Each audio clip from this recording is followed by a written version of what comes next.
लेकिन फराज किदवई, ये एब्सोल्यूट 90 बनाम 10 का मामला है। बड़ा याद आया अखिलेश यादव को, 3 कथावाचकों के साथ जुल्म हो गया, प्रेस कॉन्फ्रेंस भी कर दी, 51,000 रुपए दे दिए, हारमोनियम बांट दिया, शॉल उड़ा दी, कथा मचवा दी, फोटो ऑफ हो गया, पूरा हो गया काम।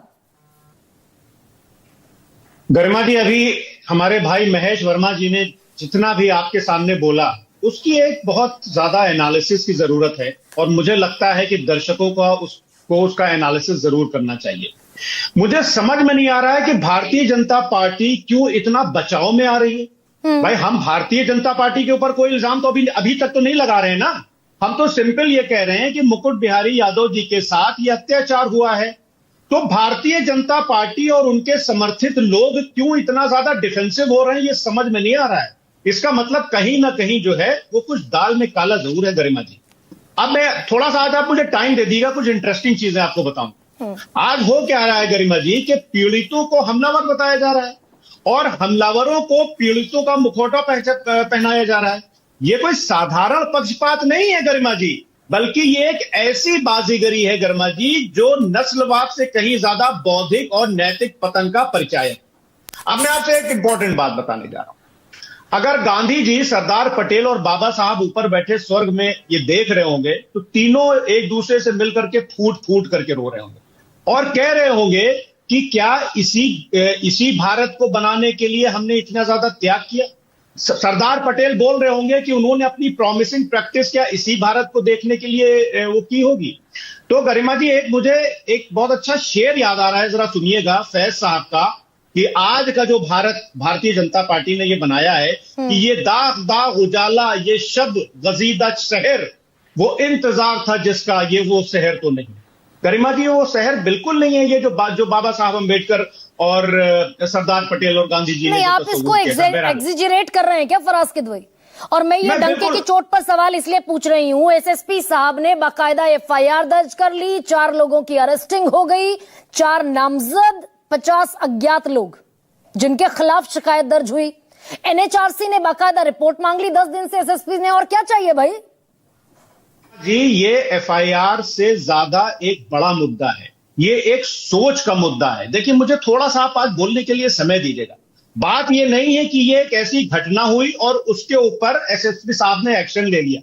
ये एक आज की तारीख में एक सोच हावी हो रही। हमें बड़ा फख्र होता है कि जब हमारे भाई लोग जो हैं वो जय श्री राम का नारा लगाते हैं। मैं भी लगा देता हूं, मैं एक मुसलमान हूं, मैं लगा रहा हूं जय श्री राम। लेकिन क्या मर्यादा पुरुषोत्तम भगवान राम के आदर्शों पर हम चल रहे हैं? गरिमा जी, गोस्वामी तुलसीदास जी ने जो राम राज का तस्वुर दिया है, उन्होंने कहा है कि राम राज बैठे त्रिलोका, हर्षित भय गए सब शोका, बैरू ना कर काहू संग कोई, राम प्रताप समता कोई। इसका मतलब क्या हुआ? इसका मतलब तो यही हुआ ना कि जब भगवान राम गद्दी पर बैठे तो हमारे और आपके सारे सबके मतभेद खत्म हो गए, कुटिलताएं खत्म हो गई। तो अखिलेश यादव गद्दी पर बैठे थे, अखिलेश यादव गद्दी पर बैठे थे 2013 में 38,779, 2014 में 41,889, 2015 में 40,613, 16 में 65,000, 17 में 64,000। तब रामराज था। गरिमा जी देखिए, केसेस है गंभीर धाराओं के तहत मुकदमे। सुनिए तो देखिए, 2012 में मैं भी बहुत क्लोजली सब मॉनिटर करता हूं और आपको बता दूं कि हम खासकर जो महिलाओं के साथ अत्याचार होते हैं, 2012 में एज पर एनसीआरबी 1963 बलात्कार के केसेस हुए थे, जो कि बढ़ करके 2022 में 3,690 हो गए। अपनी रिसर्च टीम से बोलिएगा, एक आंकड़ा इधर उधर नहीं होगा। महिलाओं के खिलाफ जो टोटल क्राइम थे वो 2012 में 23,569 हुए थे, जो कि 2022 में 65,743 हो गए।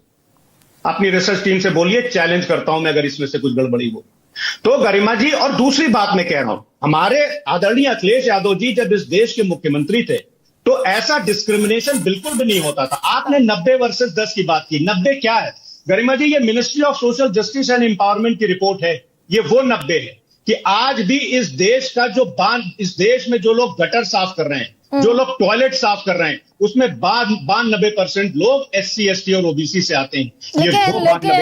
लेकिन फराज किदवई, 2000 लोग थाने पर पहुंच जाएंगे, पुलिस की गाड़ियां तोड़ देंगे, जाम लगा देंगे, 12 थानों की फोर्स बुलानी पड़ेगी। ये भी ये जो जिन्हें आप डिप्राइव्ड सेक्शन कह रहे हैं, आज उन्होंने ही किया ना। गरिमा जी देखिए क्या है कि जब इंसाफ नहीं मिलता है, अब क्या है कि आपने भी सुप्रीम कोर्ट की बात की, सुनिए आपने भी लॉ एंड ऑर्डर की बात की और कोर्ट्स की बात की। माननीय सुप्रीम कोर्ट ने गरिमा जी 21 मार्च 2025 को इंडियन एक्सप्रेस में खबर छपती है। उस खबर के हिसाब से माननीय सुप्रीम कोर्ट उत्तर प्रदेश के बारे में ये बोलता है कि उत्तर प्रदेश की पुलिस पूरी तरह से बायस होकर के काम कर रही है। और माननीय सुप्रीम कोर्ट एक वर्ड बोलता है कि I don't want to use the word but the state police is biased. जब माननीय सुप्रीम कोर्ट उत्तर प्रदेश की पुलिस के लिए बोलेगा, उसके बाद एक इंपॉर्टेंट चीज और है, 8 अप्रैल 2024 को माननीय सुप्रीम कोर्ट बोलता है उत्तर प्रदेश के लिए कि there is a complete breakdown of rule of law in Uttar Pradesh. तो क्या होगा फिर गरिमा जी, आप बताइए। जब सुप्रीम कोर्ट ये बोलेगा कि उत्तर प्रदेश में कानून का राज नहीं है, जब सुप्रीम कोर्ट बोलेगा कि उत्तर प्रदेश की पुलिस जो है वो बायस होकर के काम कर रही है, तो जनता फिर क्या करेगी। और एक छोटी सी बात, नहीं, ये पॉलिटिक्स को सूट करता है क्या ये बातें? भाई हाथी के दांत दिखाने के कुछ और खाने के कुछ और। सूट तो पॉलिटिक्स को करता है ना फराज किदवई। बहुत छोटा सा जवाब दे दीजिए। पॉलिटिक्स के लिए भी बड़ी मुफीद ये जमीन दे दी क्या मुकुटमणि यादव ने और संत कुमार यादव ने? फोटो अपॉर्चुनिटी का मौका दे दिया।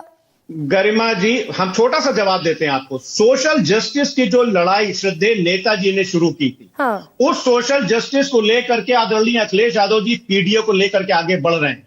तो अगर आदरणीय गरिमा जी उसको पॉलिटिक्स का नाम देते हैं तो हम ऐसी पॉलिटिक्स करेंगे। नहीं, 10% तो आप ही छोड़ते हैं ना भाई। गरीब ब्राह्मण भी इस देश में है, गरीब गुरबा ब्राह्मण भी है। आपने 10% सारे ब्राह्मणों को छोड़ दिया। नहीं छोड़ा, बिल्कुल। हमारे राष्ट्रीय अध्यक्ष आदरणीय अखिलेश यादव जी ने बार बार में कहा है कि ए में वो अगले भी आते हैं जो सामाजिक तौर से पिछड़े हैं। ये बार बार हमारे राष्ट्रीय अध्यक्ष आदरणीय अखिलेश यादव जी ने कहा है, क्योंकि सामाजिक न्याय की जो परिभाषा श्रद्धेय नेताजी ने दी थी, वो ये परिभाषा दी थी कि जो भी लेकिन टिकट दबा है, बांटते हुए है। लेकिन फराज किदवई, मैं हालांकि अभी मुझे बहुत मुफीद तरीके से याद नहीं है, टिकट बांटते हुए जितने टिकट बांटे 61 सीटें शायद आपको मिली थी, 63 सीटें शायद आपको मिली थी।